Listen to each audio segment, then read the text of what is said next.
Picture this. You are standing at the edge of the greatest army ever assembled in human history.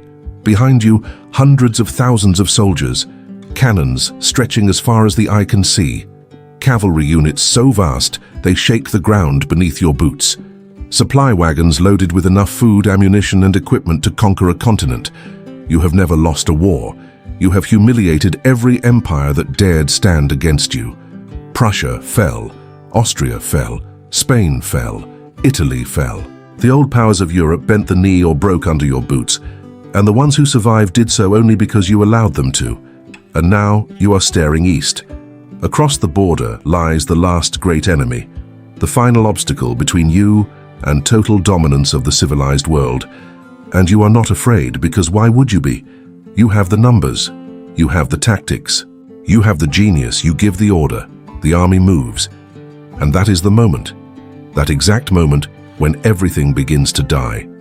This happened not once, but twice. Two of the most powerful military commanders in all of recorded human history looked at Russia and said, "I can take it." Two men who had reshaped the map of the world, who had crushed enemies that were supposed to be unbeatable, who had the loyalty of millions and the fear of hundreds of millions more. Both of them walked into Russia. Neither of them walked back out the same way. Today we are going to go deep into one of the most haunting patterns in military history. We are going to follow Napoleon Bonaparte into the Russian winter of 1812, and then we are going to follow Adolf Hitler into the Eastern Front of World War II, and we are going to understand not just what happened, but why the same country, the same terrain, the same brutal logic of geography and human endurance broke two of history's most dangerous minds. Because this is not just a story about war. This is a story about arrogance, about the gap between what a man believes he can control and what the world actually is, about the terrifying, humbling power of a country that is simply too big, too cold, and too willing to bleed. Stay with me. This one is going to stay with you. Part 1. The first conqueror, Napoleon and the weight of his own legend. By the summer of 1812, Napoleon Bonaparte was arguably the most successful military commander since Alexander the Great. Let that sink in for a moment. In just over a decade, he had taken a country that was tearing itself apart in revolution and turned it into the dominant force in Europe. He had fought somewhere between 60 and 70 battles and lost fewer than 10 of them. He had reformed the legal systems of entire nations. He had personally directed campaigns of such tactical brilliance that military academies would study them for centuries to come. Austerlitz, Jena, Wagram, Friedland. These were not just victories, they were masterpieces. They were the kind of battles where Napoleon seemed to operate on a different level than everyone around him, seeing 3 moves ahead, understanding terrain intuitively, placing troops with a precision that felt almost supernatural to those watching from the outside. And he knew it. That knowledge, that deep, bone-level confidence in his own genius, was both his greatest weapon and the crack running through the foundation of everything he built. Because Napoleon had made a kind of bargain with history. His entire system, his entire empire, was built on the idea that he would keep winning. The moment he stopped winning, the cracks would spread. The allies who had bent their knees would straighten their backs. The subject nations would remember that they had their own identities, their own pride. The French people, who had given so much for so long, would start to ask whether the sacrifice was still worth it. He needed Russia, not just militarily. He needed Russia politically. Tsar Alexander I had been his ally at Tilsit in 1807. They had stood on a raft in the middle of a river and divided Europe between them like men carving up a roast. But the alliance had soured. Russia was not enforcing the continental system, the economic blockade Napoleon had designed to strangle Britain. Russian nobles were suffering economically, and they were furious. Alexander was drifting back toward the British orbit. Napoleon had a choice: accept a Russia that was drifting away, which would undermine the entire continental system, and eventually force a war from a position of weakness, or strike now, while he was at the peak of his power, settle the question decisively, and force Alexander back into line. He chose to strike. On June 24, 1812, the Grande Armée crossed the Niemen River into Russian territory. It was the largest invasion force Europe had ever seen. Estimates vary, but somewhere between 400,000 and 600,000 soldiers crossed that river, French at the core, but also Poles, Germans, Italians, Austrians, Prussians, and soldiers from a dozen other nations Napoleon had either conquered or coerced. It was a multinational machine of war assembled at the height of Napoleonic power, and from the very first days, things began to go wrong in ways that were so subtle Napoleon almost didn't notice them. The enemy that refused to fight. Here is the thing about Napoleon's tactics that made them so devastatingly effective. They were built around the decisive battle. Napoleon did not want to occupy territory. He did not want to lay siege to cities for months. He wanted to find the enemy army, engage it, destroy it, and force a political settlement. He had done this over and over again across Europe. The faster he could bring the enemy to battle and shatter them, the less time the campaign took, the less it cost, and the more complete the victory. The Russians knew this. Tsar Alexander's generals, particularly the cautious, brilliant strategist Mikhail Barclay de Tolly, understood that fighting Napoleon on his terms was suicide. The Russian army was formidable, but not yet ready for a head-to-head confrontation with the Grande Armée at full strength. So instead of standing and fighting, they retreated, and retreated, and retreated. The Russians fell back, burning crops as they went, destroying food stores, slaughtering livestock rather than letting it fall into French hands. They pulled the French deeper and deeper into Russian territory, stretching Napoleon's supply lines until they resembled a thin thread pulled taut across hundreds of miles of empty, hostile land. Napoleon kept expecting the decisive engagement. He kept pushing east, convinced that one more march, one more advance would force Alexander to stand and fight.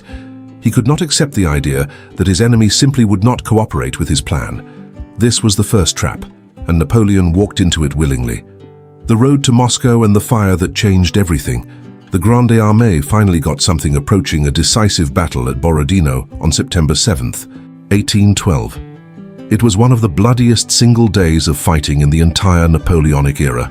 Somewhere between 70,000 and 100,000 men were killed or wounded in a single day, a number so staggering it is difficult to process even from a distance of 2 centuries. The French held the field at the end of the day, which technically made it a French victory. But the Russian army was not destroyed. It retreated in order, battered but intact. Napoleon entered Moscow 1 week later on September 14, 1812, fully expecting what every European capital had delivered when he arrived: surrender, negotiation, a peace treaty, the political conclusion to the military campaign. What he found instead was a city on fire. The Russians had set their own capital ablaze rather than let it serve as a comfortable winter headquarters for the French army. 2/3 of Moscow burned in the following days. The supplies Napoleon had been counting on to feed and shelter his army through the coming winter were ash. He waited in the ruins for Alexander to send peace envoys. None came. For 35 days, Napoleon sat in the burned-out shell of Moscow, writing letters to Alexander, waiting for a response that never arrived, watching his army slowly deteriorate in the rubble of a city that could not sustain them. The Tsar simply refused to negotiate. He understood something Napoleon could not quite bring himself to accept. Napoleon needed a peace deal far more than Russia did. On October 19th, with winter closing in and no political solution in sight, Napoleon gave the order to retreat. It was the beginning of the end of the Grande Armée. Before we go any further, if this kind of deep historical storytelling is what you're looking for, hit that subscribe button right now and ring the notification bell. We do this every week. You do not want to miss what's coming next on this channel. The winter that broke the world's greatest army.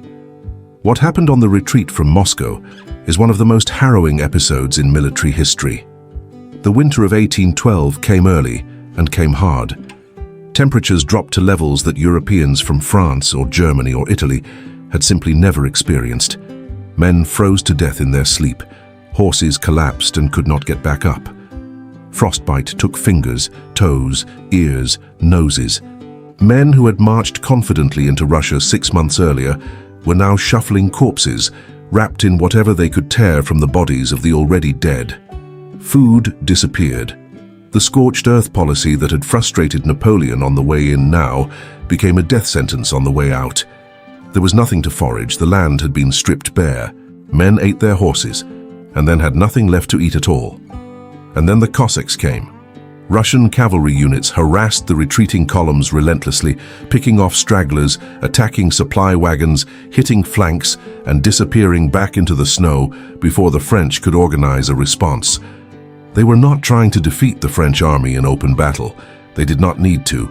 The French army was already defeating itself. The Cossacks were just accelerating the process. The Grande Armée that had crossed the Niemen River in June, with somewhere between 400,000 and 600,000 soldiers, staggered back across that same river in December, with approximately 100,000 men still capable of bearing arms. Some historians put the effective fighting force even lower. In less than 6 months, Napoleon had lost more men than most nations had in their entire armies. He had gone into Russia with the most powerful military force in Europe. He came out with a broken remnant. The legend of Napoleonic invincibility, the very foundation on which his entire political system rested, was shattered. Within 2 years, the coalition that had feared him for a decade finally had the courage to strike. At Leipzig in 1813, the Battle of the Nations, Napoleon was defeated by a combined force that finally believed it could beat him. By 1814, Paris had fallen. By 1815, after one final desperate gamble at Waterloo, Napoleon was finished forever. Russia had not defeated him on a battlefield. Russia had simply swallowed his army whole and spat out the bones. Part 2. The Second Conqueror. Hitler and the Illusion of a 6-Week War. 129 years after Napoleon crossed the Niemen River, Adolf Hitler looked east, and he had studied Napoleon. He knew the story. He knew about the Russian winter, the supply lines, the burned crops, the catastrophic retreat. His generals knew it too. And yet in the early hours of June 22, 1941, Army Group North, Army Group Center, and Army Group South crossed the Soviet border in the largest military operation in human history, Operation Barbarossa. How could they walk into the same trap? How could men who had access to Napoleon's example, who had read the history, who had military advisors who explicitly warned them about the risks, how could they do the same thing? The answer tells us something deeply unsettling about how human beings process information when they have already decided what they want to believe. Hitler was convinced, genuinely completely convinced, that the Soviet Union was, in his words, a rotten structure that would collapse when given a good kick. He believed that the Red Army, which had been devastated by Stalin's purges of its officer corps in the late 1930s, was incompetent and brittle. He believed that the Soviet state, held together by terror and ideology, would fracture under the shock of a German blitzkrieg. He believed that the Slavic peoples of the Soviet Union would welcome the Germans as liberators from Bolshevist oppression. He was wrong on every single count. But in the summer of 1941, the early evidence seemed to support his delusions. The opening weeks of Barbarossa were catastrophic for the Soviet Union. The Red Army, caught by surprise despite multiple intelligence warnings that Stalin had chosen to ignore, was shattered along the entire front. Entire armies were encircled and destroyed.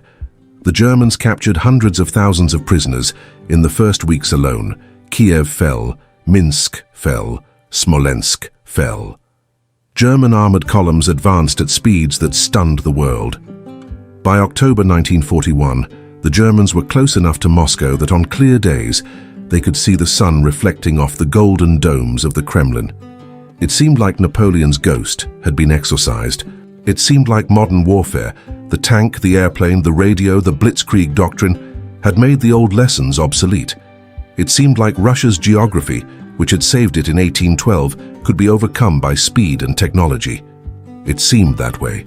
But Russia had not gotten smaller since 1812. The distances had not shrunk. The winter had not gotten warmer. And the Soviet people had not gotten weaker.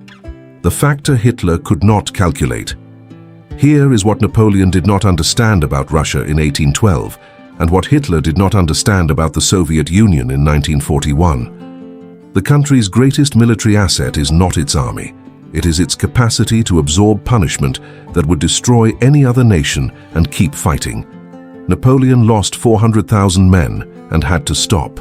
The Soviet Union lost more than 400,000 men in the first few weeks of Barbarossa and was still in the war. By the end of World War II, the Soviet Union would lose somewhere between 27 and 29 million people, a number so enormous it collapses the imagination. And it did not stop. It did not negotiate, it did not collapse, it bled and it bled and it bled and it kept coming. Part of this is geography. Russia is simply vast in a way that distorts all normal military calculations. When the Germans captured territory in France or Poland or Yugoslavia, they were capturing meaningful percentages of those countries. When they drove deep into Soviet territory, they were capturing enormous tracts of land that still left the USSR, with resources, population, and industrial capacity that dwarfed most of their enemies. The Soviets had been moving factories east of the Ural Mountains since the beginning of the war, relocating entire industrial plants piece by piece beyond the reach of German bombers. By the time the Germans realized the Soviet industrial capacity had not been destroyed, it was being rebuilt thousands of miles away and pumping out tanks, artillery, and aircraft at rates that astonished Western observers.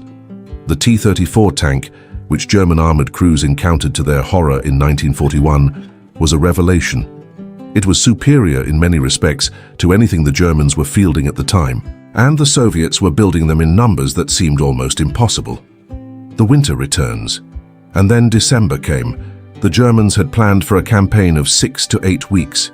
They had not issued winter uniforms to their troops at scale because they expected to be celebrating victory in Moscow before the cold arrived. This was not a logistics failure, it was a failure of imagination, a refusal to plan for the scenario where the campaign did not end on schedule. The temperatures around Moscow in December 1941 dropped to -35 degrees Celsius in some areas. German soldiers stuffed newspapers inside their uniforms for insulation.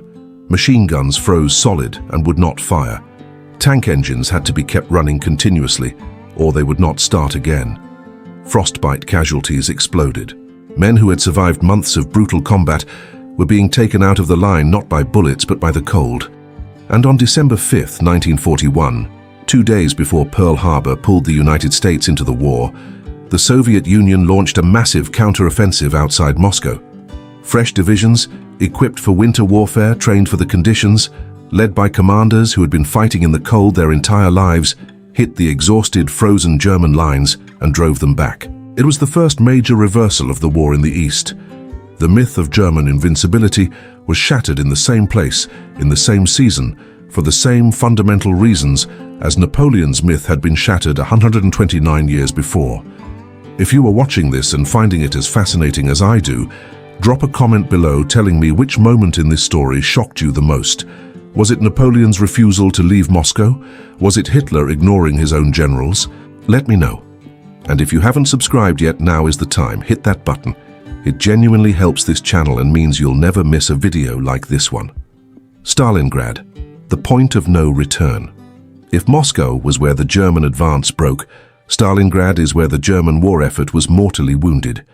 In the summer of 1942, Hitler launched a new offensive toward the oil fields of the Caucasus and the city on the Volga that bore Stalin's name. Capturing Stalingrad had become a fixation, partly strategic, partly symbolic. A city named for Stalin, captured by Hitler. The propaganda value seemed irresistible. What followed was 5 months of the most brutal urban combat in the history of warfare. The Battle of Stalingrad, from August 1942 to February 1943, consumed the German Sixth Army, one of the most powerful and experienced military formations in the German order of battle.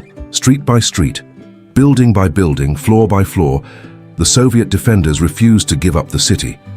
The fighting reduced entire city blocks to rubble and then turned the rubble itself into a battlefield, with soldiers fighting over individual rooms, over single stairwells, over piles of broken concrete that had once been apartment buildings. The Soviets, under the tactical brilliance of generals like Georgy Zhukov and Vasily Chuikov, kept the fighting at such close quarters that German air power and artillery became almost unusable. The lines were too intertwined, the distances too small. The Germans were forced to fight in exactly the kind of grinding, attritional battle they had designed their entire military doctrine to avoid. And then in November 1942, the Soviets launched Operation Uranus. While the Germans were locked in the city, Soviet forces smashed through the weaker Romanian and Italian armies holding the flanks, drove south and north simultaneously, and closed the jaws of a trap around the entire German Sixth Army. More than 300,000 German soldiers were encircled. Hitler refused to allow a breakout. He refused to allow surrender. He declared that the Sixth Army would hold its position and be supplied by air, a promise that the Luftwaffe could not keep and that senior commanders knew from the beginning was a fantasy. The men inside the pocket received a fraction of the supplies they needed. They froze, they starved, they died by the tens of thousands. On February 2nd, 1943, what remained of the Sixth Army surrendered.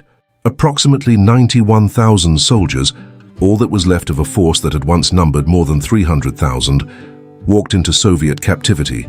Most of them would never come home. Field Marshal Friedrich Paulus, who had led the Sixth Army, became the first German field marshal ever to surrender to an enemy. Hitler, who had promoted him the day before specifically because no German field marshal had ever surrendered, was reportedly beside himself with rage. The loss at Stalingrad broke something in the German war effort that could not be repaired. The initiative passed to the Soviet Union. From Kursk in the summer of 1943, the largest tank battle in history, which the Germans lost, onward, the Germans were on the defensive, retreating westward, pushed back across the same ground they had captured at such enormous cost. Part 3. The pattern underneath the pattern. Why does this keep happening?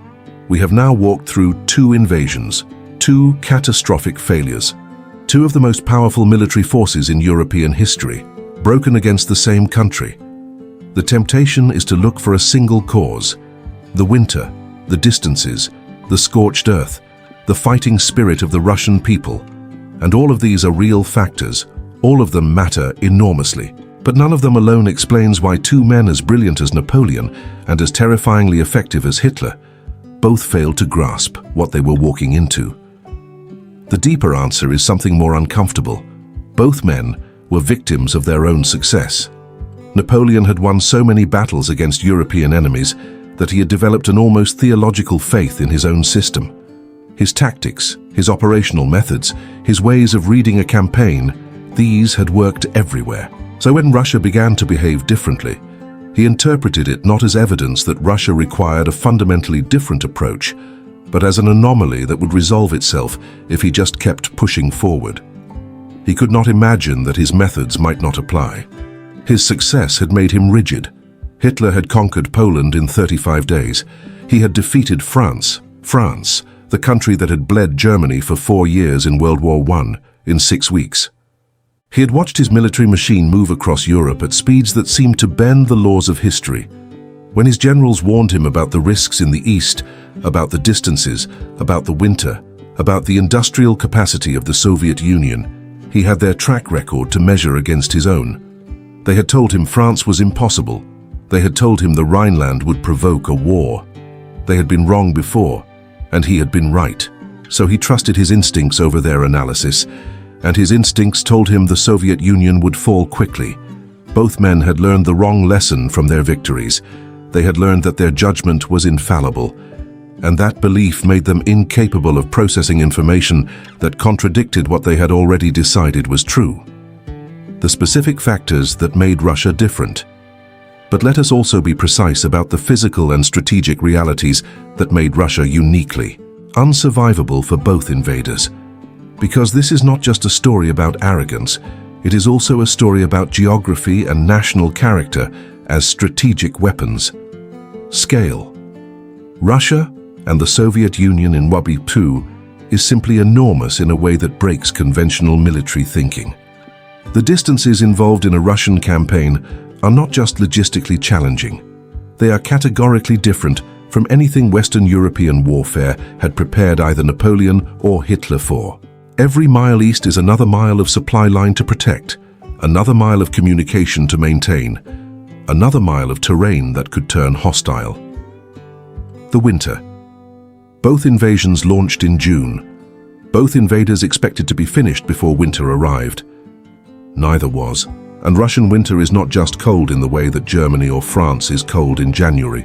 It is a different category of environmental hostility. Temperatures that freeze gun oil, that kill horses, that make a man's breath ice on his beard within seconds of stepping outside. Neither army was adequately equipped for it, because adequately planning for it would have meant admitting the campaign might last that long. Scorched earth. Both Russian defenders practiced a systematic policy of destroying anything useful to the invader: food, shelter, infrastructure. Napoleon found a burned Moscow. Hitler found Soviet factories that had been disassembled and shipped east before German troops arrived. In both cases, the invaders could not live off the land because the defenders had deliberately made the land uninhabitable. Strategic depth. When Germany captures the French coast, France has run out of room. When Russia loses Kiev or Minsk or even Moscow, it still has the Urals. It still has Siberia. The country can retreat thousands of miles and still be fighting from its own territory. This is a strategic luxury that almost no other country on earth possesses. National resilience. This is perhaps the hardest factor to quantify, but the most important. The Russian and Soviet peoples demonstrated in both conflicts a willingness to absorb suffering that defied every external expectation. The decision to burn Moscow, the most sacred city in Russia, the heart of Russian national identity, rather than surrender it, was an act of strategic ruthlessness that Napoleon could not comprehend. The willingness of Soviet soldiers to fight to the last round in Stalingrad, to hold the western bank of the Volga, with their backs literally to the river, to die rather than give up the rubble of a city. This was not something Hitler's models of Soviet resilience had accounted for. What each man left behind. Napoleon's Russian disaster set in motion a chain of events that ended his empire within 2 years. The nations he had conquered saw the Grande Armée broken and drew the obvious conclusion.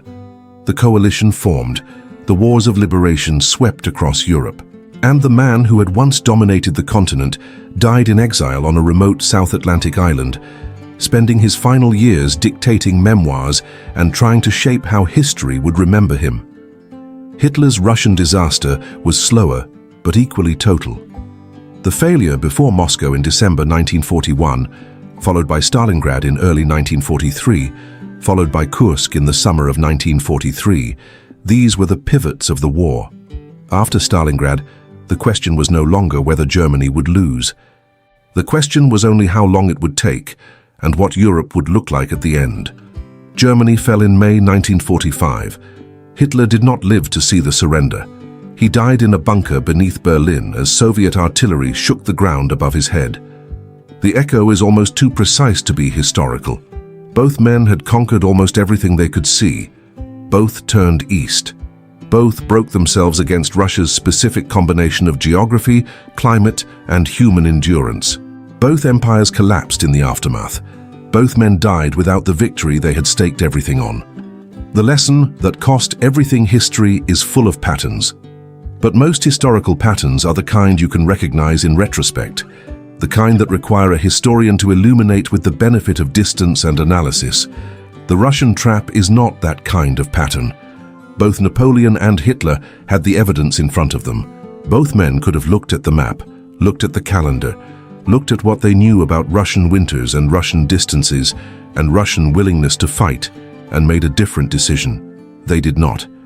Because knowing a danger exists and truly internalizing that danger, letting it change your behavior, letting it override your confidence and your ambition and your sense of your own destiny, those are two entirely different things. Napoleon knew the risks and believed his genius would overcome them. Hitler knew the risks and believed his ideology would overcome them. The land did not care about Napoleon's genius. The winter did not care about Hitler's ideology. What Russia teaches us, across both of these stories, is that there are forms of reality, geographic reality, climatic reality, the reality of human endurance at scale, that do not yield to willpower, to strategic brilliance, or to the conviction that you are different from everyone who came before. The Grande Armée was not defeated by a better army. The Wehrmacht was not defeated by a superior tactic. Both were defeated by the simple, grinding, merciless reality of a country that was too large, too cold, and too willing to die to be conquered on any timeline that an invader could sustain. That is a lesson that cost 10 million lives in 1812, and arguably 50 million lives between 1941 and 1945. It is a lesson that neither man learned until it was far too late. And the haunting question, the one that I cannot stop thinking about, and the one I want to leave you with, is this. What is the Russia in your life?